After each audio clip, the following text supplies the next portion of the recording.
स्वामी जी। हाँ, जय सच्चिदानंद। स्वामी जी, उदीरना का मतलब है कि इस अवतार में बांधे हुए कर्म इसी अवतार में ही ज्ञान अग्नि से भस्मीभूत करते हैं। वह ज्ञान अग्नि की व्याख्या यस यस शुद्ध ज्ञान और शुद्ध दर्शन के उपयोग से भस्मीभूत करते हैं। वह उदीरना कोई कर्म बांध दिया और वह नेक्स्ट बर्थ में उदय में आता है, तब आप शुद्ध ज्ञान और शुद्ध दर्शन के उपयोग में रहें, उसे भी उदीरना कहते हैं।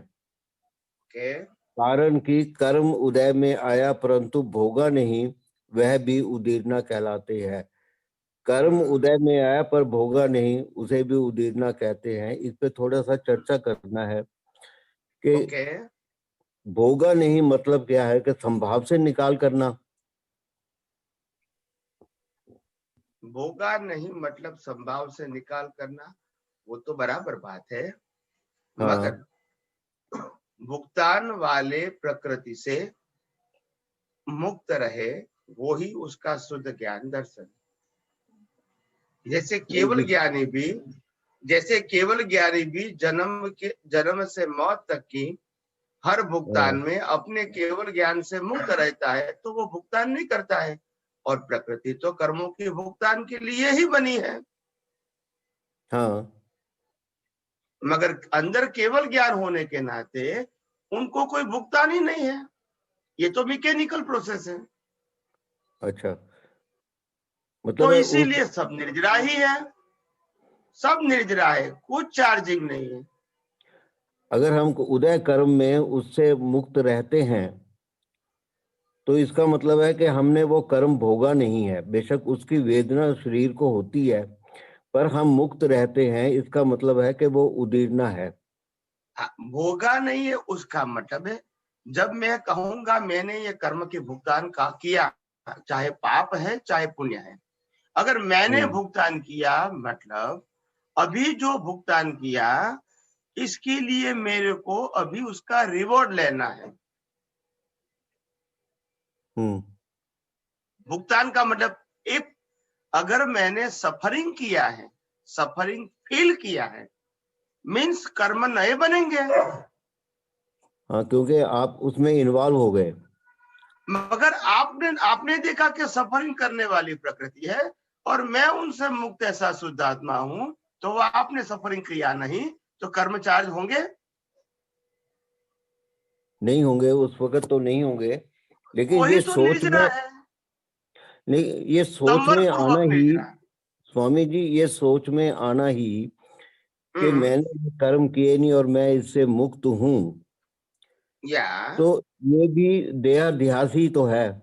ऐसा ध्यान में आना ही नहीं चाहिए। मतलब देहाध्यास तो रहता ही है। अगर ये विचार भी आता है,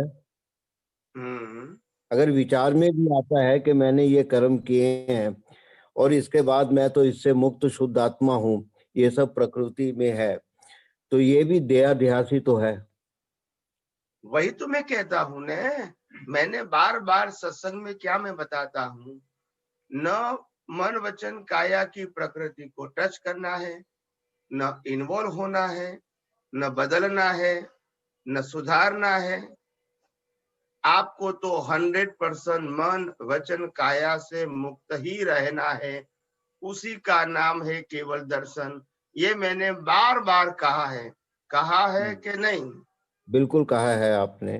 तो इसमें तो इन्वॉल्व होने की बात ही नहीं है। बिल्कुल नहीं है। मगर कोई इन्वॉल्व हो जाता है अपनी मर्यादा के अधीन या तो अपने ज्ञान दर्शन की कमजोरी के अधीन, तो फिर उनको कर्म तो बनेंगे, क्योंकि ये कुदरत का कानून है और कोई व्यक्ति का कानून नहीं है। मगर आप इसमें सुधार कर सकते हैं कि अगर उस समय हमको ज्ञान दर्शन का उपयोग सही नहीं रहा, कोई बात नहीं, बाद में भी हम उसी अवस्था को देख के ज्ञान और दर्शन का उपयोग सही कर सकते हैं। मगर जो कर्मचार्य हुआ वो तो डिस्चार्ज होगा, मगर आपने बाद में पुरुषार्थ करके उसी अवस्था को शुद्ध ज्ञान दर्शन से देख लिया, तो उसका भी तो रिजल्ट आएगा। हाँ, वो मोक्ष मार्ग के लायक और सहायक आएगा। अभी आप समझ गए। स्वामी जी, ये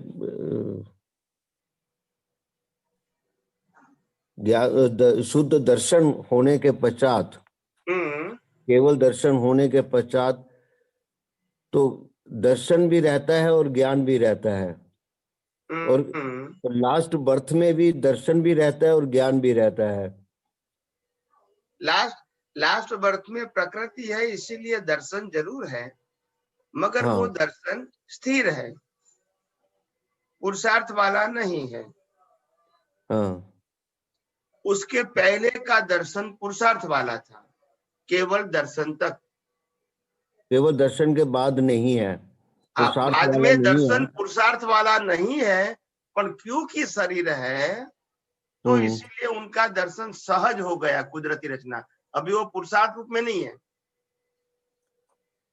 ये कुदरती शरीर है। रचना भी है, और ये मैं नहीं हूं, मैं तो शुद्धात्मा हूं, ऐसा इनको सहज रहता है। सहज का मतलब होता है विदाउट एनी एफर्ट।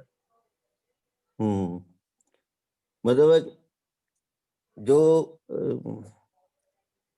रिलेटिव जो है वो अभी भी मतलब है, वो रहता है दिमाग के अंदर उसके लास्ट के बर्थ में, मतलब उससे पहले शुद्ध आत्मा होने के बाद भी जी।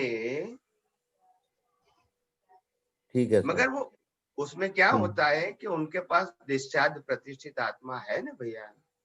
हाँ हाँ तो हाँ वो हाँ। तो प्रकृति को देखेंगे, जानेंगे, क्योंकि वो तो पुरुषार्थ नहीं कर सकता है, मगर परिणाम को तो देख सकते हैं, जान सकते हैं, अनुभव भी कर सकते हैं, यही तो उनका रोल है। हाँ हाँ। मगर मूल आत्मा अगर अज्ञान नहीं है तो मूल आत्मा तो अपने स्वरूप में और स्वभाव में जो स्थिर था वो खुला हो गया, तो इसलिए पुरुषार्थ तो करना ही नहीं है। हाँ जब केवल ज्ञान हो जाता है तो केवल दर्शन की कोई आवश्यकता ही नहीं है। हाँ। और लेकिन और डिस्चार्ज में इसीलिए दर्शन रहता है। डिस्चार्ज में होता है, मगर वो कंसर्न नहीं है ना। डिस्चार्ज में तो चारों अघाती कर्म है, चारों आघाती कर्म है, ठीक है। फिर भी तकलीफ नहीं है। और इसीलिए डिस्चार्ज के पार्ट को इतना इंपॉर्टेंट देने की जरूरत नहीं है। डिस्चार्ज का मतलब ही मैकेनिकल। ठीक है, राइट। ठीक है साहब। जय ओके सच्चिदानंद। ओके, जय सच्चिदानंद।